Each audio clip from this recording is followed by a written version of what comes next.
a big topic right now, and as I've been living in Israel pretty much since the onset of the war, 10 days after the war started, having a daughter here, past 8 years, 9 years that I've been coming to Israel, I think I know a little bit about it all. I've researched it hours upon hours upon hours. And I see so much nonsense on the social media that I think this needs to be addressed. Super important. And ties into other ideas, but so this is my take on it, and for whatever it's worth. So, Jews have had a crazy history, right? Almost every Jewish holiday is they try to destroy us, we survive, let's eat. We've talked about that a couple times. You know, they've dealt with a lot of pain, a lot of suffering, a lot of craziness. We talked about the conspiracies of whether Hitler was hired to kill Jewish converts and breed sympathy for the founding of Israel or not.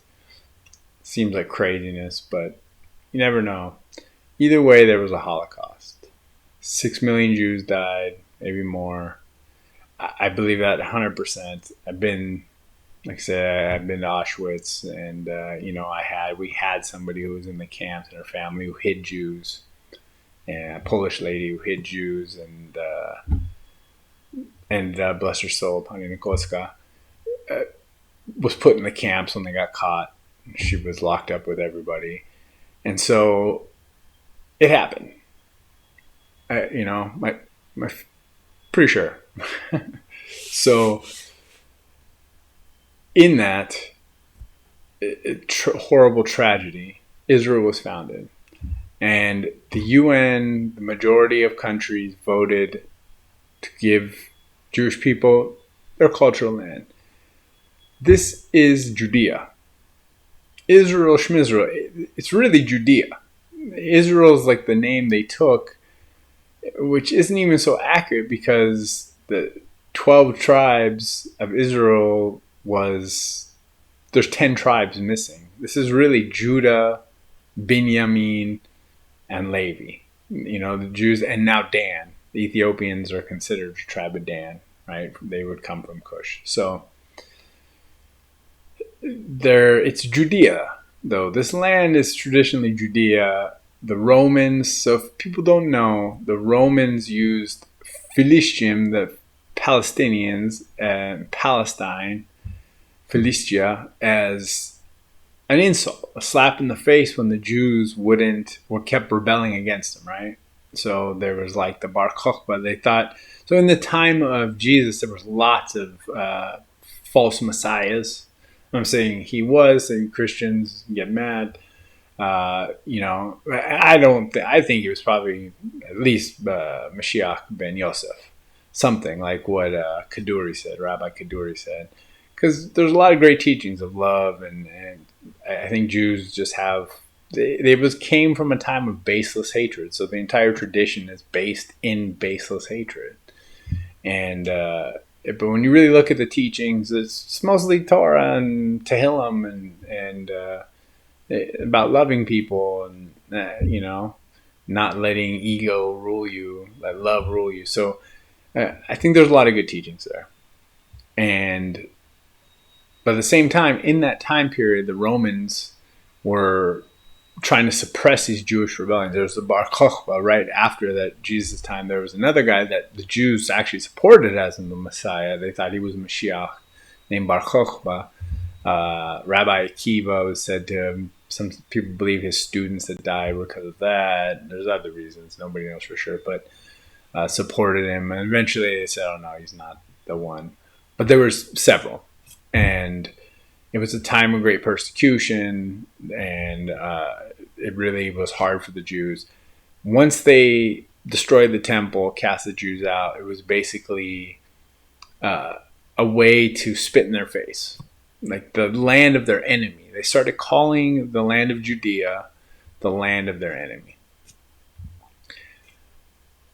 Does it make so if you empty a house and then you let squatters live in it, do the squatters have land rights?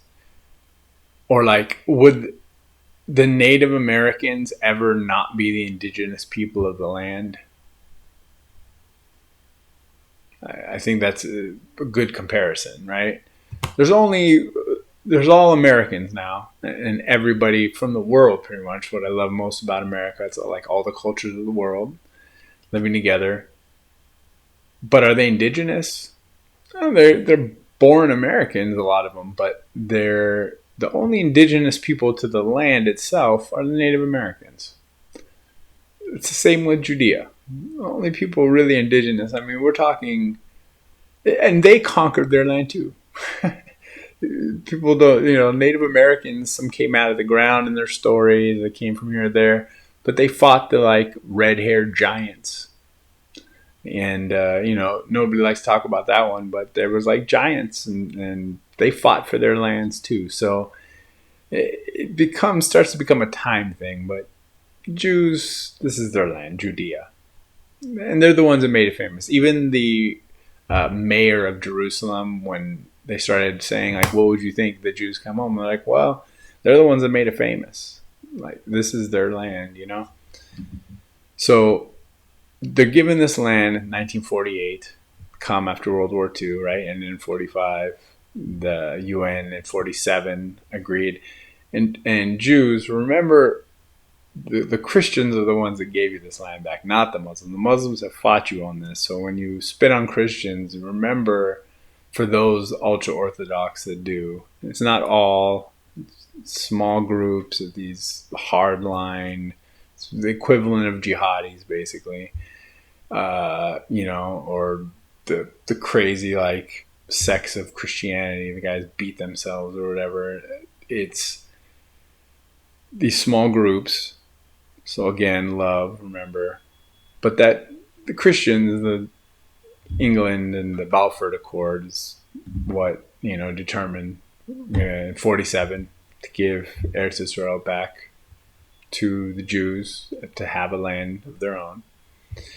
And in that, so in 1948, before they ever came, the Muslims said, if they come, we're going to kill them immediately. And there had been a bunch of uprisings prior to this. Look it up.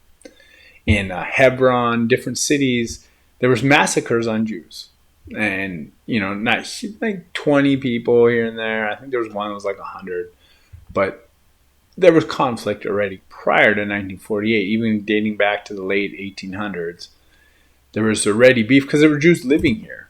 And there was some friction between Jews and Muslims even then. But when the Ashkenaz, and then remember, the Mizrahi got it pretty bad in World War II too. Like, Libyans got fucking slaughtered. Straight up. Like, Mussolini came in. It was Italians, though, not Germans. And came and hammered them like they did the Ethiopians. Ethiopians got hammered. They were testing mustard gas on the Ethiopians at one point. I think it was World War I, though. But Ethiopians got attacked twice by the Italians in both world wars. People don't like to remember that. But they got it pretty bad. And the Mizrahi got it pretty bad, other than the Moroccans. The Moroccans were protected by the king, and they are pretty good. But they got it pretty bad, and the Arabs weren't the best. I mean, they lived together in relative harmony, but they still had conflict and problems in all those countries, wherever Jews were. They always like to glorify it in, like, they had these terrible lives in Christian countries and these great lives in Muslim countries. But if you really read the history, there was a lot of conflict. There was Arabs trying to marry with the Jews. And, in Europe, there was amazing scholarship. The Torah scholarship was phenomenal. So and there was conflicts there too. People fight with their neighbors. It doesn't, you can justify it as like, oh, they're Jews and they're Gentiles, or they're, Christians, Muslims, and Jews arguing. It's people. People can be jerks. Doesn't matter what religion you're from. Everyone has jerks in their family, in themselves. There's some jerk in all of us, I think. And people fight with their neighbors all the time. It's not weird. It's not like this crazy thing like the Hatfields and McCoys, right? It's like the classic American feuding families. It happens all the time. And Karens, and, dicks going out there and being mean to their neighbors and spiteful, and there's all kinds of pettiness. Neighbors can be jerks to each other, period. It has nothing to do with Judaism, Christianity. People love to throw that kind of stuff, or Islam and Judaism. And it's like, people are just jerks. You don't have to put religion on it. It's, people butt heads with neighbors. It's super common and super normal thing to happen. And so, back on topic though, 1948, they got attacked day one, like literally the first day. And Egypt and all the neighboring countries, I think Lebanon, I think Syria too, I want to say Jordan. There might have been peace with Jordan, but basically like a combined army of a bunch of forces came and attacked them on day one, and tried to kill all the Jews like they promised they would. And the Jews fought. Those early wars were insane. Like insane. The Jews were fighting in Jerusalem. When you go down one of the main streets coming out of the old city, they would call them Davidkas, which means like little Davids. And they were mortar tubes, like rigged up mortar tubes, where at the end they were out of mortars and they were doing these makeshift mortars with like silverware and whatever they could fire at people to fight these wars, these early wars. It was intense. And they survived, like by miracles, they survived.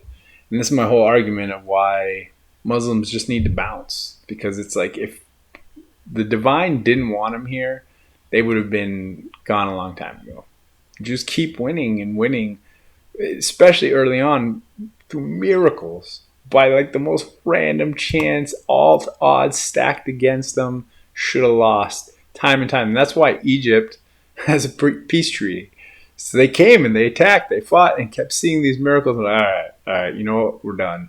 We're not going to fight anymore. And Jordan is pretty cool now, and Saudi Arabia is kind of normalized recently, which is good. And it's crazy, like such miracles. But then they were attacked several more times. They've called for peace multiple times with the Gaza West Bank.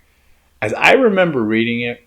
And this is where the idea came in for wanting to every year create a log of the internet as much as we can, like of information, at least encyclopedic kind of information, and put it in some kind of registry or like hard copy it in a few different languages, maybe 5 languages, half dozen languages, and putting it somewhere as like a hard thing, whether it's on laser discs or whatever. There's new Japanese discs or Chinese or somebody invented a disc that's like terabytes or something, like a CD. It looks like a DVD CD, but it has like terabytes on it or something crazy like that, xenobytes. So, but every year, because I've noticed things get wiped from the internet. Things you could find before seem to be gone. And this was one of the things that the Judeans, the Arabs living in Judea became citizens, and they kind of just prison dumped. Like a lot of when they knew the Jews were coming back, they prison dumped them. And then the British, just like the Romans, like I told you a story about the Romans, did the same kind of thing. As a slap to the face in Jews, they called it Palestine. And hasn't been its independent place in centuries. The Ottomans ruled it for a long time. I think it was the Egyptians before that. It's never been some kind of like free land. You got to remember, the Middle East is all these tribe lands. They're like Bedouin, right? They're these tribes that are fighting and warring with each other and conquering, just like anything else. I mean, we're all kind of tribes. Europe is really just a bunch of tribes. Every country is a bunch of just tribes, right? And unions of tribes that form countries. And so it's very much the same in the Middle East, even maybe more so, like ancient tribes. And so they jail dumped everybody. That's what the like Philistim, and they called them same name, kept it the Philistim. And it's really hard to find now. I can't seem to find it anywhere on the internet. I've tried to look it up for like, I don't know, years now, 10 years maybe. And I remember reading it like 20 years ago. And so but either way, they got to go. And there's been war after war after war. Since Hamas, they gave back Gaza. So, the borders have gone mainly because they attack. Hamas has fired tens of thousands of rockets, always at civilians. See, the thing about this whole argument of civilian casualties, one, with the people that admittedly, and you just have to read the words of Hamas. These guys do interviews. You guys know that, right? This is the thing with lazy intellectualism that really upsets me. And it's the same with the guy who's like, oh, you don't know what you're talking about. Uses some like paradox or little term to be a pseudo-intellectual, but didn't even spend 5 minutes researching the topic, right? Doesn't really care. Just wants to make an argument for argument's sake. That if you spent even just a little time researching it, that almost exclusively attack civilians when they attack Hamas. Almost exclusively. And you can walk around the old city in Jerusalem, and it's like old men, and it's women, and they stab and kill the most vulnerable targets. When I was here during the pregnancy of my daughter, it was during the height of the stabbing. So there was, there used to be the bombs during, that was back in the 90s. They would like bomb the cafes, bomb buses. Civilians. They would go into a cafe, a coffee shop, and blow themselves up. Or get on the bus with people grinding, trying to go to work and blow themselves up. And so they've almost always targeted civilians. That's like the way they roll. They rarely ever go after IDF people. And when it is, it's like a little girl.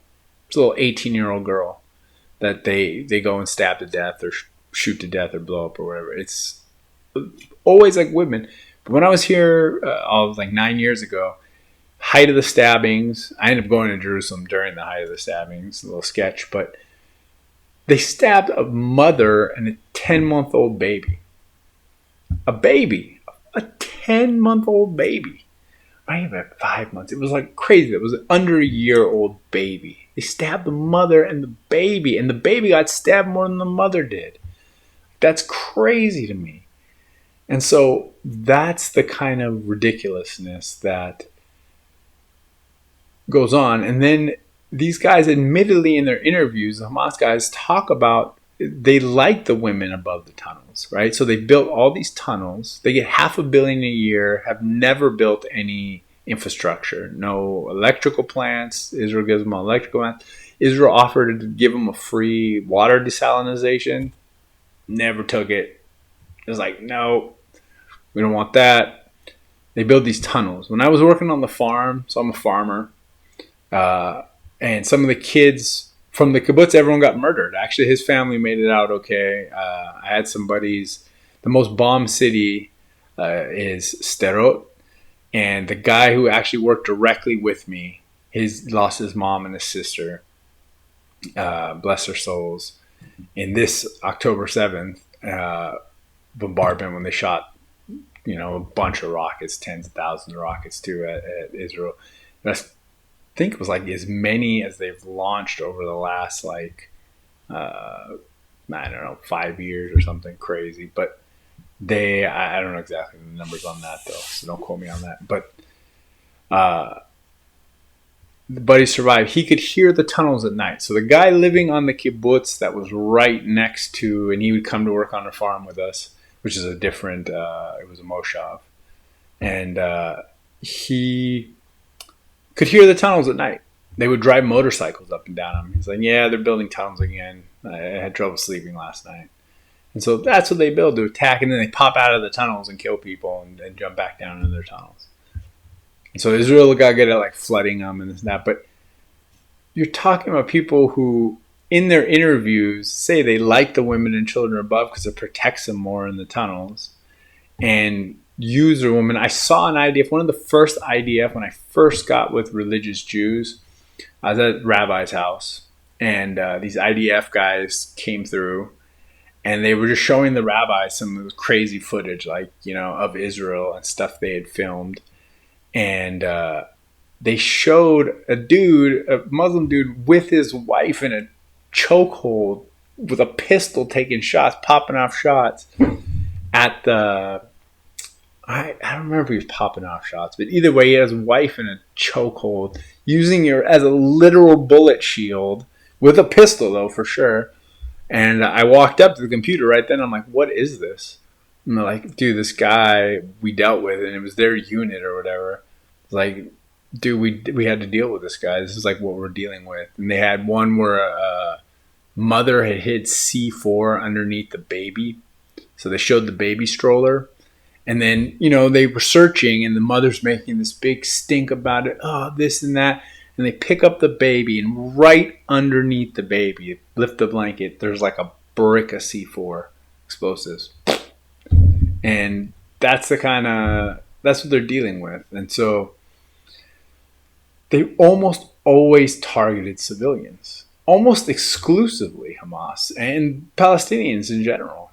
And so for them now, for all you people out there who are freaking out and complaining about civilian, which are super overhyped, if you haven't seen the videos of them staging this stuff and the dead bodies getting up after and checking their phones from the body bags and the little kids acting in the thing, and if you haven't seen all that, and that's not enough, you have to see, and then the lies, just the constant lying, not just filming falsehood, but like insane lies. I mean, at this point, it's like IDF is letting Bigfoot, torture my dog and molest my dog, and my kids are getting fed to the Kraken. It's like the most unbelievable ridiculousness that they can tell. It's so ridiculous. But they're complaining about civilian casualties, which now almost every organization is saying that they're fully, like bigging up the numbers. They're increasing the numbers. They're way above what the actual casualties are. That on top of it all, these are people who only target civilians. So you're like, whoa, civilian casualties, from people who almost exclusively target civilians. It sounds like karma to me. So, as my personal take, and I want peace in the world. Trust me, I don't think any of this is good. I'm not for fighting, but I do back Israel 100%. 100%. It's not even a question.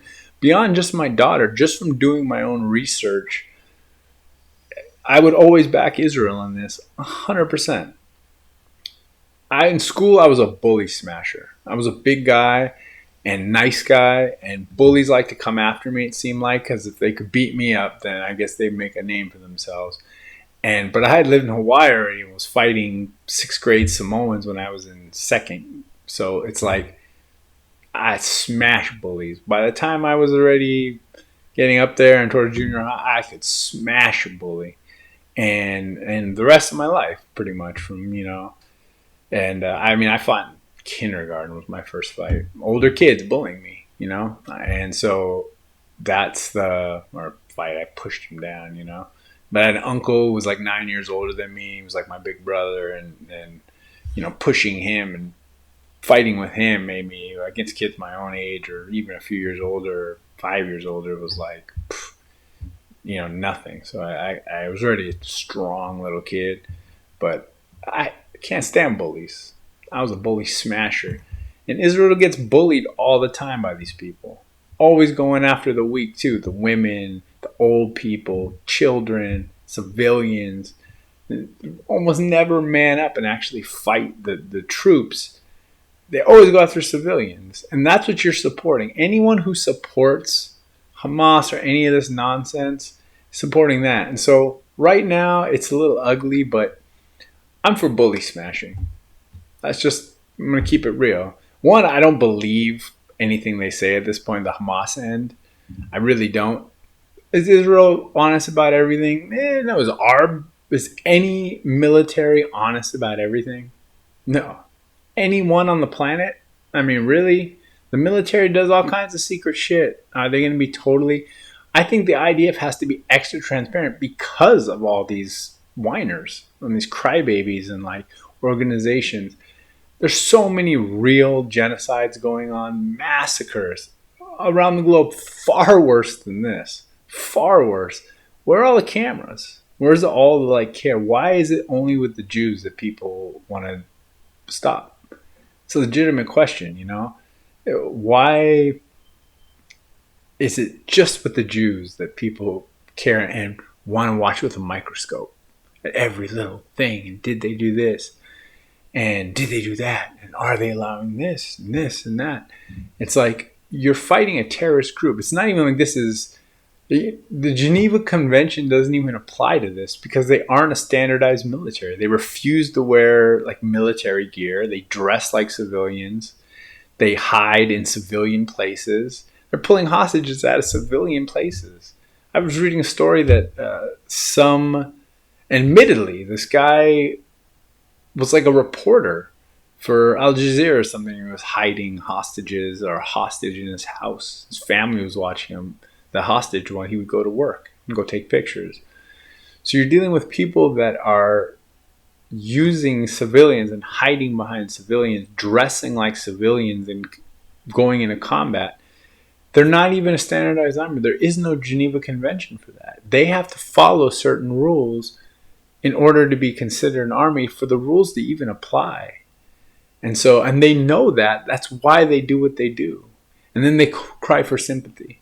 It's like you picked a fight. It's like a guy who was at a bar drunk and picks a fight with the bouncer, or a guy way bigger than him, let's just say, at the bar, and then gets pummeled and then starts screaming, and their girlfriend's screaming, and it's like, and he won't give up. He keeps swinging and fighting and trying to fight this huge guy, and is just getting pummeled, but keeps talking ish, just keeps talking shit, blah, blah, blah, it keeps going. It's like, dude, you kind of had it coming. You started a big war with these people. You went and killed a bunch of hippies and farmers. And that's who they went and massacred. It was like, ironically, it was a farm. So the main kibbutz they slaughtered, for anyone who doesn't know, and as a farmer, I know I work with the guy, one of the other managers at the farm. I was one of the managers manage one of the farm areas. This guy worked with me. He was the other main one, in fact, other than the full manager and the agronomist, the overall manager. He was from that kibbutz. He's the one who told me the story of the motorcycles. And they were super left wing, like super liberal. And they would hire people from Gaza to come work on the farm and let them come out. They could come out of the gate. It's all this whole thing of a concentration. It's like crazy because they would have work passes. The Arabs can get work passes and come in and out of Israel like Mexicans do in Mexico to like through Tijuana. You can have a work permit. It's not all this made up nonsense that people believe. It's like they never looked into it. But they would come in and they were super liberal. They were all for peace and like working with the Gazans and all that stuff. And they had no beef with the Arabs. They were cool with letting them come work. And a lot of the work is done here by the Arabs. And they would just have work permits. And they were able to go back and forth. And they got slaughtered. They went in there and killed. That was like one of the first places they slaughtered. And it was hippie farmers and like super left farmers that were all for like peace with them. And that's who got killed. And then a bunch of hippie kids. They went and it's like the hippie, it's like a rave festival because they all listen to this like Goa trance, but it's like hippie. It's like Indian trance music from India. So they're all like hippie, yoga, meditation, massage, like peace and love hippie kids. That's who they went and slaughtered. And, it's like Europe. They listen to like electronic music more, but it's hippies. They went and slaughtered farmers and hippies. No, they didn't go after many soldiers. One little station that they went. But they mainly went and slaughtered hippies and farmers, and now they're complaining about civilian casualties. So that's the real truth of this war. And they, in all their shellings, those 10,000, tens of thousands of rockets they've been firing since Hamas came into power in Gaza, they're all at civilians. Sderot, I lived in Ashkelon, the second most bombed city. It was near my work, and my work was right in between, actually, Sderot and Ashkelon. It's all civilians. There's no, especially Sderot, the most bombed city, there's not a lot of military presence there. It's just like a bunch of Russians, mainly. And it's like a little poor bombarded city. Or at least dude I knew was Russian. I think it's mostly Russians. I don't know. But I haven't spent a lot of time in the city, honestly. But yeah, it's always civilians, though. Either way, it's like the vast majority of all the attacks are always at civilians. And don't you know any of this? For the people who support Hamas in any way, it's like, and complain about civilian casualties, you're bullies. And that's what you've been. And so that's the real truth of this, is that they just, in my opinion, they got to go. There's tons of Arab countries. This land, those two slices, especially West Bank. Gaza, the whole own thing, they already had it and tried giving it giving it to the Arabs that were trying to claim it before. Terrible idea. And it just became a nest of attacks. And don't give me this like, oh, it's a prison, open air prison. They go back and forth. I know. I lived on the farms. A lot of the farm workers were Arabs. They go back and forth. So it's all BS. And the West Bank especially, it's like cities that are the original Jewish cities from like Joshua's time. You're talking like Jericho, and which is one of the most famous stories in the Bible, right? They walked around the wall 7 times, blew the horns, and the walls crumbled. Hebron, which is where Abraham is buried, and not Muhammad or anything. I know they have their claim to Abraham too, Muslims, but it's Abraham, Isaac, and Jacob, and their wives. Sarah, Rebecca, and Leah. And so and then Esau's head. So it's not like it's a burial site of the Jewish, and that's inarguable. It's the Jewish founders, the patriarchs and matriarchs. Other than there's one matriarch, because there's actually 4 matriarchs, Rachel, who's in Bethlehem. Bethlehem is where Rachel's buried. So, and that's another one. They have Bethlehem, and the West Bank is super Jewish. There's no way. It's even, Hebron is one of the 4 mystical cities I told you of. It's the city of earth. Jerusalem's fire, Tzfat is air, and Tiberias is water. So it's like a mystic city. I mean, there's no way. So you got to pack them up and go. That's my solution to this war. And then past that, we can hold Jews accountable if there should be any more problems with war or whatever. I think we can hold them accountable past that. But in this, they're bullies. All the Hamas, not the Jews, Hamas and the West Bank Arabs, they're the problems. They're the ones that are bullying and always going after civilians. And at this point, Israel's had it. I know the feeling.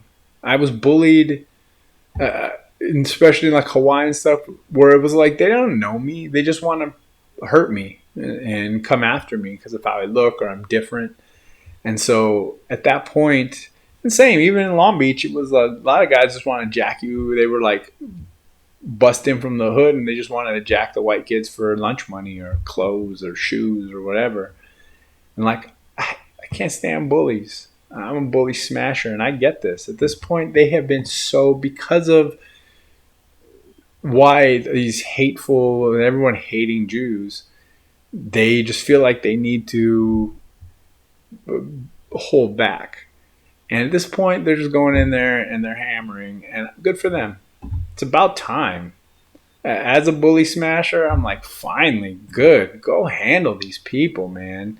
Monsters and all these very, I want to say dim-witted kind of people that back without knowing any of this history, without knowing what kind of people they're backing.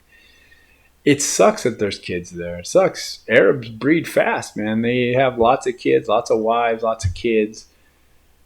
It's a shame, but bullies have to be handled. And if they have kids, that sucks too, but they have to be handled regardless whether they have kids or wives or whatever lives. It's like you bullied long enough and the bullying's got to end. So I support it 100%. I support Israel still to this day, regardless of, remember that story I said about Jews and heightening. I still believe everyone, but Jews especially, but everyone has a capacity for change. So even with negative things, some sects or different groups dehumanize, ultra Orthodox Judaism, dehumanize the rest of humanity. Pain makes us do stupid things, and everyone can change. Everyone has a chance to repent, to grow, to return to the love and the oneness until they don't anymore. Right? Till they're not with us. If you woke up breathing today, you have a chance to change. And so Jews are notorious for change. In the 49 days, they were able to do like 2 levels a day, go from, ironically, level negative 49, one step from death, to positive 49, and one step from like nirvana, from enlightenment, from ascent, from leaving the earth and clinging to God and being one in the same amount of time, 49 days, from leaving Egypt after the Passover and getting to Sinai. And so that was the amazing change, the ability for Jews to change. So, but I think we just got to give Israel their land. That's it. And like the more negativity and hate, Israel's often likened to the moon. Like God's glory is the sun and they're the moon. It means they're like a mirror. It reflects. And so they will reflect also what you send at them. And so just like God's glory is reflected with light, if people send hate, also too is reflected. And Israel has its own dark side it needs to be careful of, right? Esau and Israel were a yin and yang. And they love to talk about how Esau's like evil was like so much. But they do say his good was like a giant diamond, right? Like a basketball-sized diamond, where Jacob's good was like a palace full of rubies or something. It was not the same quality as high quality, but still there was so much of it, right? But they never want to talk about the like dark side. That means that Yaakov's darkness was some deep darkness. So like everyone, they have their own darkness and their own battles, but they also are going to reflect what the world gives them. And hatred only feeds hatred. I don't understand why people don't understand that yet. It's just going to feed more hatred. Are we all going to have bad days? Are we going to be mad? Are we going to, freak out? We all have those days.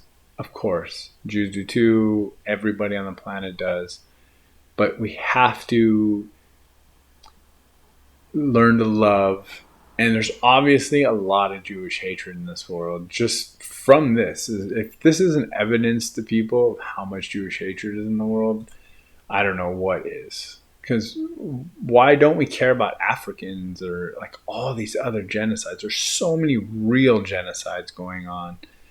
And this isn't even a genocide. This is a war with people who won't wear uniforms and dress like civilians. They get $500 million. It's the size of Seattle, people. It's not like they get $500 million a year, every year pretty much in aid and Israel pays for their electricity, their water, their cell.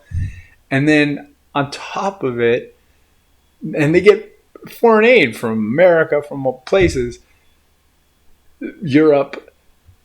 They refuse to buy uniforms. They can't buy uniforms. They have tons of rockets, tens of thousands of rockets. They have guns. They have all this other stuff. They can't buy uniforms. Is that what you're going to tell me? Come on.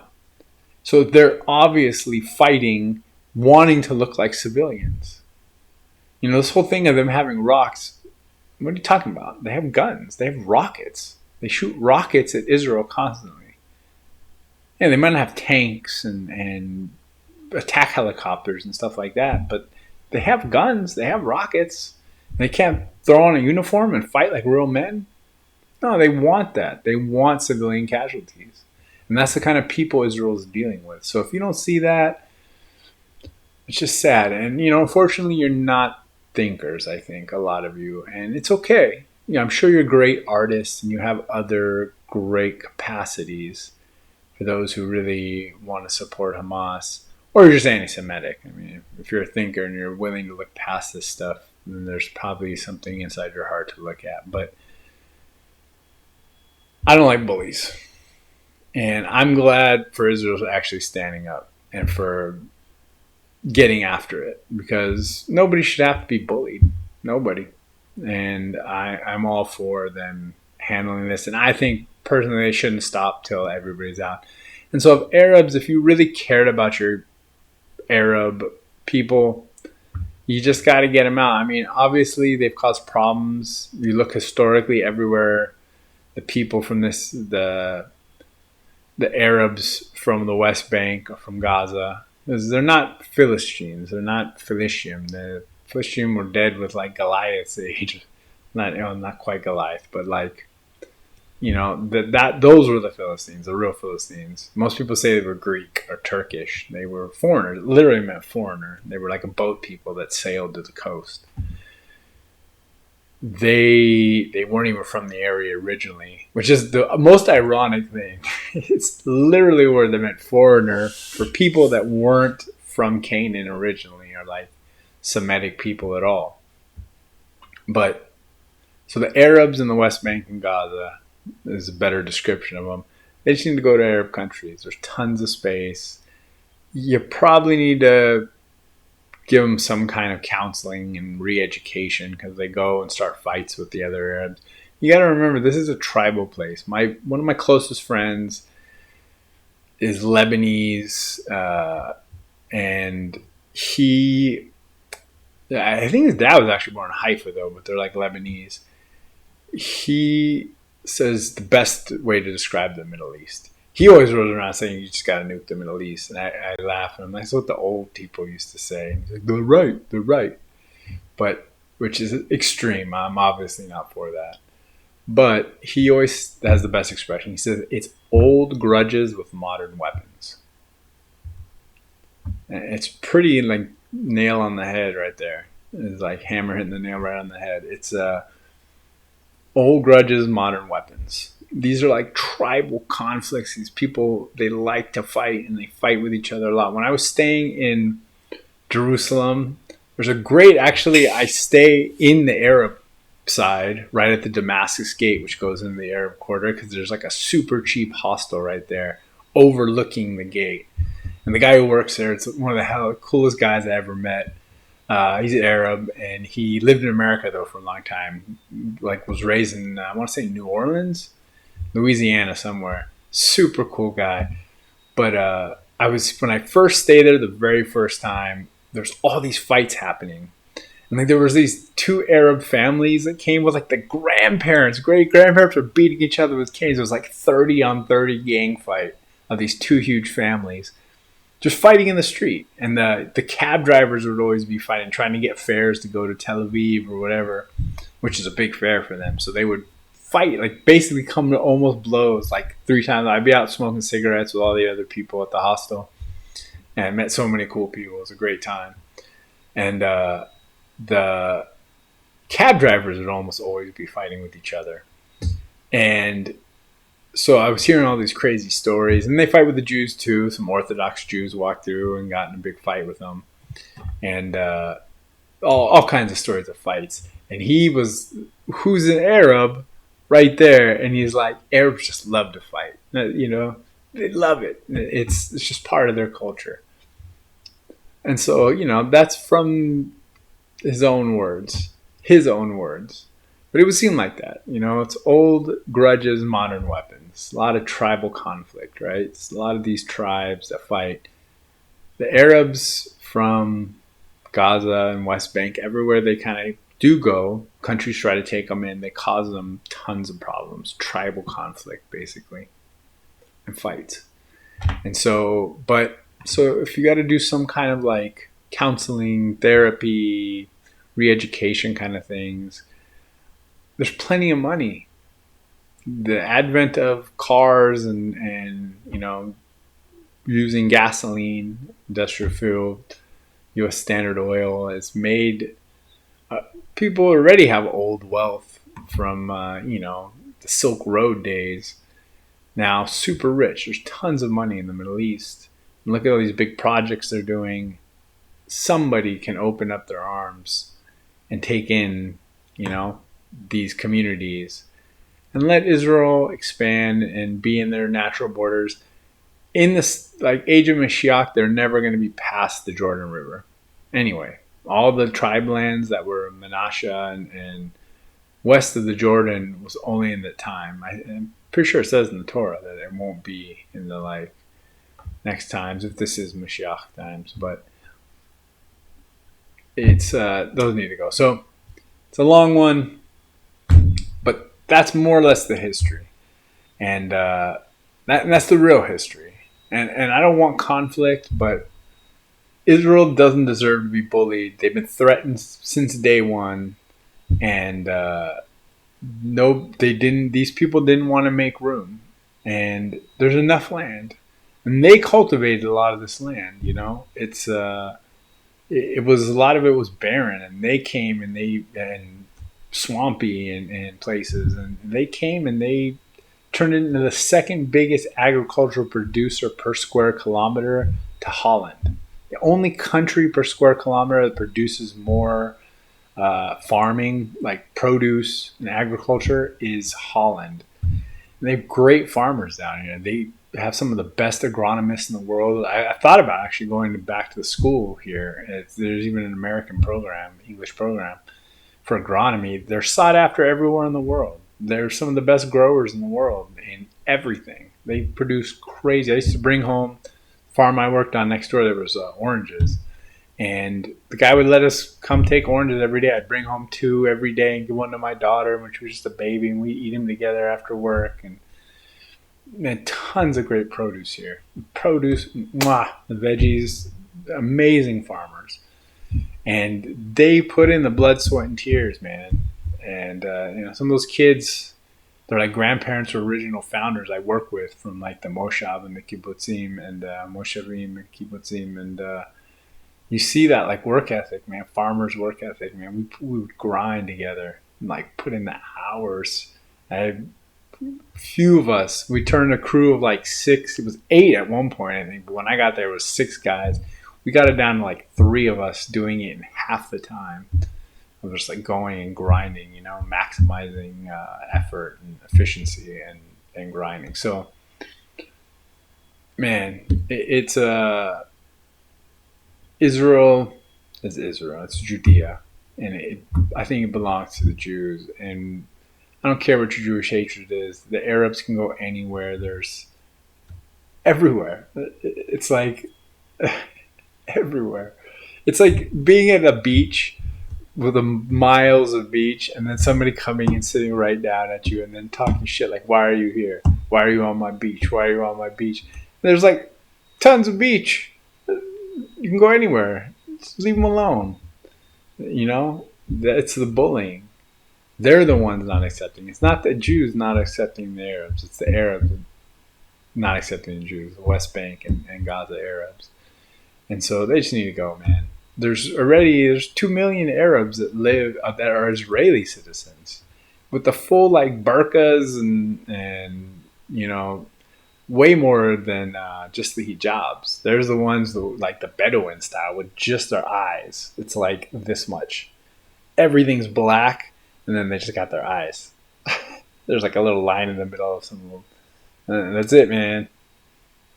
Arabs, like tons of Bedouin. There's a bunch of Bedouin communities, and like I think the Bedouin can even come and go as they please, you know. And there's like Druzim.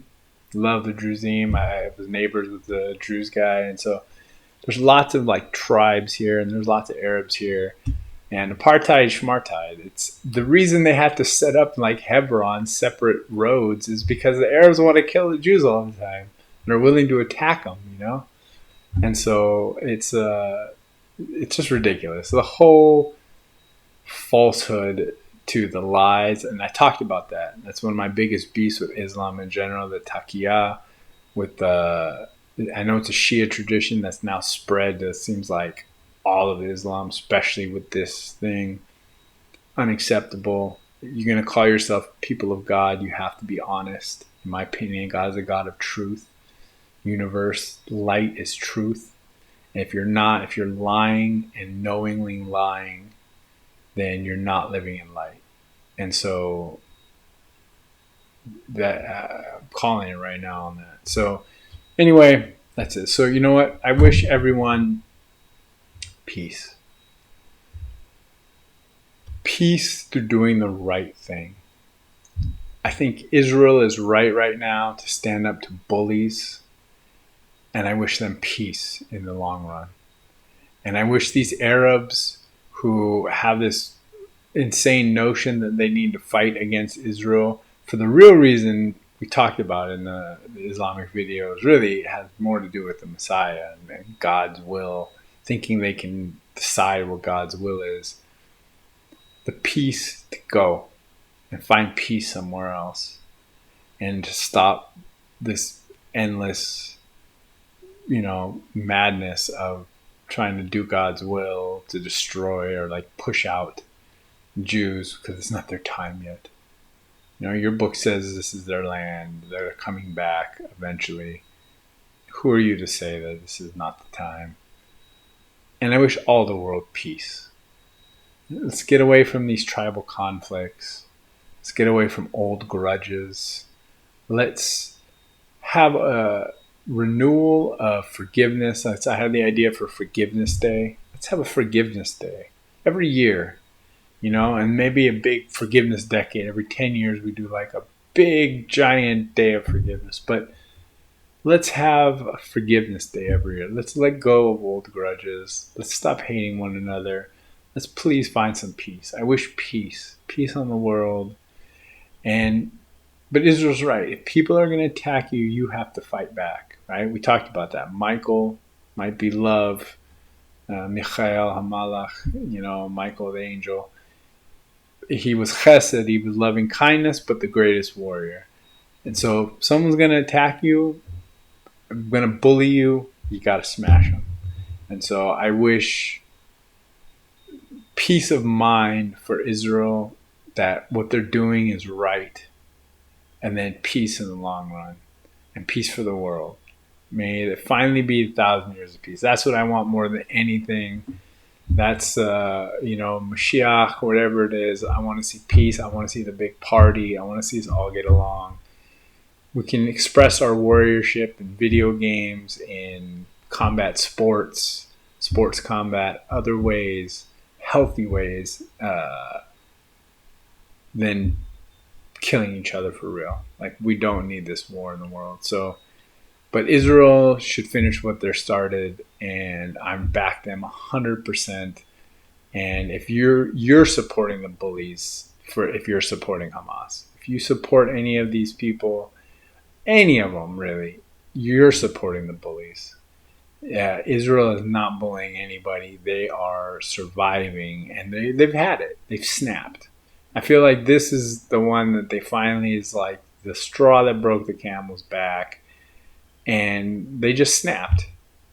It was like their holiday, one of their most holy holidays, and they got attacked. A bunch of farmers and hippies got killed, and then, they're just like, that's it, man. We're done. And bravo. Never again. Like, handle it. And smash the bullies. with peace of mind for the sake of peace, so that you can find peace. I'm backing 100%. And I'm Israel Achai. Blessings, protection, safety, and love to all the IDF soldiers too. And may we all in this world know peace. Let's do this, people. Save the humans. Trying to be a better man. Oh yeah. Trying to do the best I can. Oh yeah. And I'm gonna do right to you. Do right to you. No matter what they want to say. And I'm gonna still fight for you. Still fight for you.